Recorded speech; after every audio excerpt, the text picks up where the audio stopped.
ଆପଣ ମାନେ ତ ଜାଣିଥିବେ ଗରିବ ହେଲେ ହଁ କଣ କଣ ହୁଏ? ଗରିବ ହେଲେ ଯାହା ହୁଏ ମାନେ ସବୁଦିନ ଯାହା ହଁ ଜୀବିକା। ହଁ ହଁ ଜୟ ଜଗନ୍ନାଥ ସାଙ୍ଗମାନେ ସ୍ୱାଗତ କରୁଛି ମୋର ଆଉ ଏକ ନୂଆ ମିନି ବ୍ଲଗକୁ। ବିଷ୍ଣୁ ଆଜ୍ଞା ସବୁବେଳେ କହିବି ନା ଯେ ସକାଳେ 9ଟା ସାଙ୍ଗମାନେ ଭାବିବା ନା ନା ସକାଳେ 9ଟା ତମେ ବାଜିଲାଣି। ଏବେ ଏବେ ଆସିଲ ଭାଇ, ହଁ ମୁଁ ତମକୁ ସେଇଥିପାଇଁ ଡାକୁଛି ଚାଲ ଖାଇବା ଚାଲ। ଆଉ କିସ ଖିଆବି?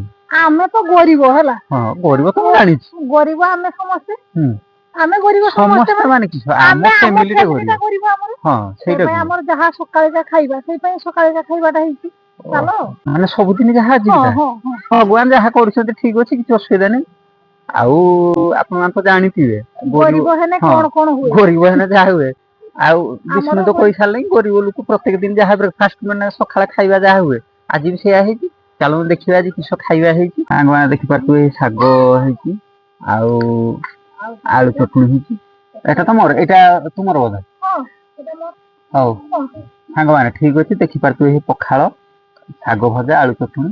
ଗରିବ ଲୋକଙ୍କ ବ୍ରେକଫାଷ୍ଟ ଆପଣ ମାନେ ଜାଣିପାରୁଥିବେ, ମୁଁ ଆଉ ଅଧିକ କିଛି କହୁନି। ଗରିବ ହେଲେ ହଁ ହେଲା, ମାନେ ନା ଗରିବ ହେଲେ ବି ମନ ଖୁସି ହଉଛି। ତାର କିସ ଖାଉଛି ହଁ ତାର breakfast ହେଲା। ଆମର ସେମିତି କିଛି ଇଏ ଫରକ ତାର ନାହିଁ। ସେଉ କଦଳୀ ହଁ ମାନେ ପରଟା ସେମିତି କିଛି ଫରକ ନାହିଁ। ଇଏ ତାର କିସ ଖାଉଛି? ଆମର ଗରିବ ଲୋକ, ଗରିବ ବ୍ରେକଫାଷ୍ଟ ଏଇଟା। ଆମେ ଏଥର ପୁରା ଶାନ୍ତି ଅଛି, କିଛି ଅସୁବିଧା ନାହିଁ। ହଉ ରହୁଛି ସାଙ୍ଗମାନେ, ପୁଣି ଆଉ ଗୋଟେ ନୂଆ ମିନି ବ୍ଲଗରେ